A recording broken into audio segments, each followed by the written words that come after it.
Swayam Prabha. Digital India. Educated India.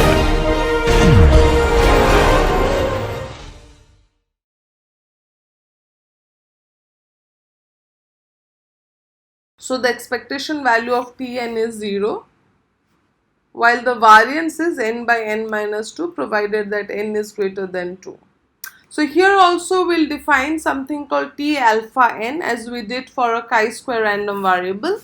So if alpha lies between 0 and 1, and let us define something called T alpha n. So this value T alpha n is the point on the horizontal axis of a T distribution beyond which the probability or the area under the curve is alpha. This is similar to the way we define for chi-square distribution, and we can, since it is a symmetric distribution and it peaks at 0, so we can exploit this symmetry property to see that minus T alpha n is equal to T1 minus alpha n. This can be easily seen, and this is an important property, and we will exploit this property when we study the application of T distribution. So remember, I have not given here the PDF of these distributions because this you can easily find and they have complicated forms, but we don't need the PDF to study the applications as per this course. So I have not given the PDF, but at some point of time when we do confidence intervals, I will give the form of the PDF, although it is not used, but you will see why that form arises. But it is important to know that how the distribution looks like. For large values of n, you will see that it goes to a standard normal distribution. So it's more or less like a symmetric distribution where T values can take both positive and negative values, and from this property of symmetry we can define and we can see that minus T alpha n is equal to T1 minus alpha n. So third type of distribution is known as the F distribution. Again, it's a derived distribution, so let's see how it is defined. If chi-square n and chi-square m are independent chi-square random variables with n and m degrees of freedom, then the random variable f and m is said to have F distribution with n and m degrees of freedom if n m is defined as ratio of chi-square n by n divided by chi-square m by m. So this is again ratio of two ratios, and that's how we define the F distribution. It has two parameters which are n and m, and which are the respective degrees of freedom of the chi-square distributions which are involved in its definition. And you can see that the shape varies a lot with the variation in the degrees of freedom. This is the way we define. Again, you can see this is a derived distribution because it is formed from two chi-square distributions which are derived distributions from normal distribution. Here also we can define a quantity alpha which lies between 0 and 1 to say that f n m greater than f alpha n m is alpha. That is, you can define a point on the horizontal axis f alpha n m such that beyond this the area under the curve is alpha. Again, like chi-square distribution, it is also a positive random variable because it is ratio of two chi-square distributions, and chi-square is the square of the random variable, so it also has a positive distribution, and here F distribution is also a positive distribution, unlike the T distribution which can take both positive and negative values. And here also we can do some small manipulations in the ratio to see that you can really derive this property 1 by f alpha nm is equal to f 1 minus alpha mn. Please see how the order of the degrees of freedom changes when we write this property, and we'll use them widely when we try to compare variances of two different normal populations. So this is also used in inferential statistics. So with this, we'll try to close our discussions on special random variables. So we have discussed, let's say, among discrete random variables, we have discussed 3 or 4, starting with binomial, Bernoulli, negative binomial, geometric, hypergeometric, and Poissonian. So that makes it 5 or 6 discrete random variables.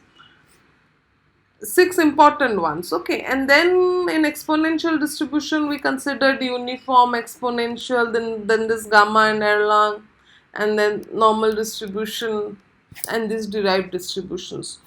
So for most of the 90% of the data analysis study and the probability estimation, you can use these distributions to arrive at a let's say conclusion. Now we'll devote some time to the discussion on central moments. Okay, so we have known what are moments, so it's not difficult to see what are central moments, because the first thing we usually notice about a distribution shape is whether it has one mode or one peak or more than one, if it's unimodal. And like most of the data, the next thing we also notice is whether it's symmetric or skewed to one side. So if the bulk of the data is at the right side or it is on the left side, whether it has a long tail or if it has a short tail. We talk about, let's say, the shape of the distribution. Okay,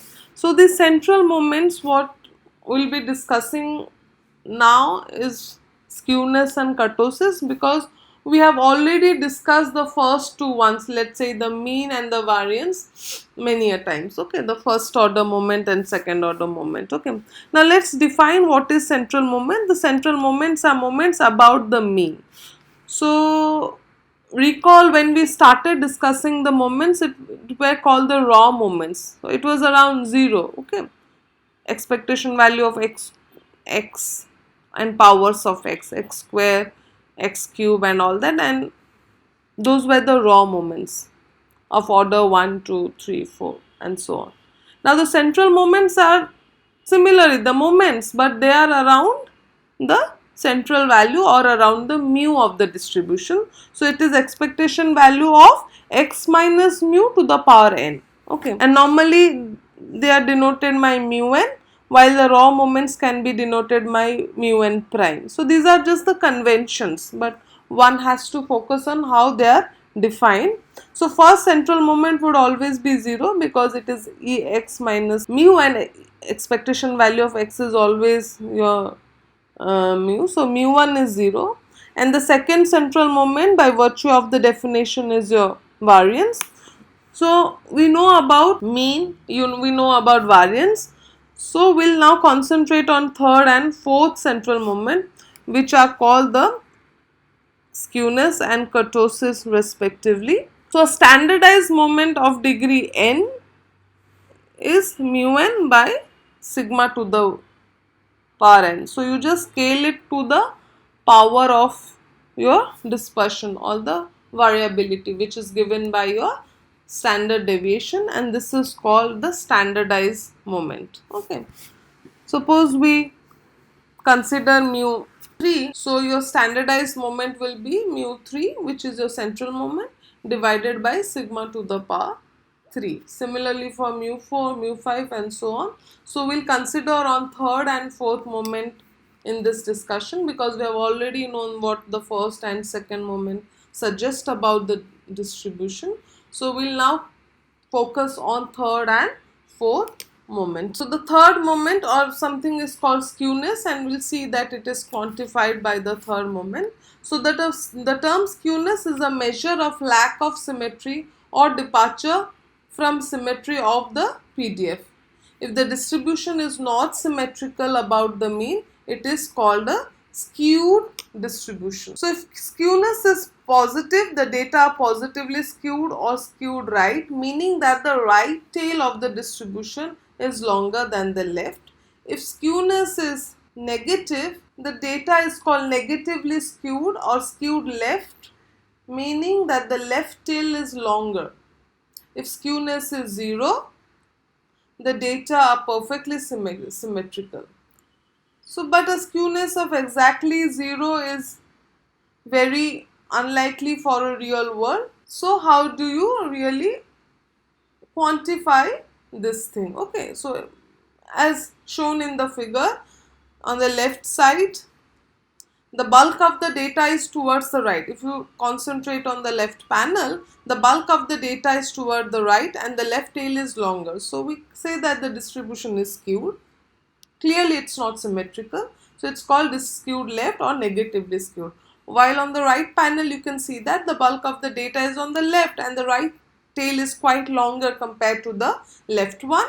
So this distribution is called skewed right or positively skewed. Okay, and the distribution of skewness, or which is a very perfectly symmetrical distribution, is your typical bell curve or normal distribution. So therefore I kept this discussion after we discussed normal distribution, so that you can calculate the skewness of the normal distribution to see that whether it is actually 0, whether it's a symmetric distribution around the mean or not. So, and skewness is a quantity which measures the lack of symmetry in the data distribution. It differentiates extreme values in one versus the other tail. So, expectedly the skewness of a symmetrical distribution will be 0. So, how do you measure skewness? The skewness is quantified as the third standardized moment. So, you can define a quantity beta 1, which is mu3 square. Mu3 is your third third central moment, square root of mu3 by mu2, which is your variance to the power 3. So the coefficient of skewness is you have to take the square root of beta 1. So gamma 1 is a measure of skewness. It is also known as Pearson's coefficient of skewness. So what I would like all of you to, you can take all the distributions what you have known and you can calculate skewness for them to check whether they are positively skewed or negatively skewed or they are symmetrical. So for example, you can take a normal distribution which we know that is a symmetrical distribution to see for yourself whether the calculated skewness is 0 or not. Similarly, you can take an exponential distribution where the bulk of data is towards the left and you can calculate what value of skewness it has. Then ketosis refers to the height and sharpness of the peak relative to the normal distribution. So you will see that it's all about the tails of the distribution. Normally you will see in many books and articles you will find that it refers to the peakedness or the flatness of the distribution, which is generally correct, but one has to look from the view of the tails of the distribution. It is used to describe the extreme values in one versus the other tail. It's actually the measure of outliers present in the distribution. So if a distribution is symmetric, the next question is about the central peak, whether it's high or sharp or short or broad, and all these things can be quantified by ketosis. Okay. So increasing ketosis is associated with the movement of the probability mass from the shoulders of a distribution into its center and tails. Okay.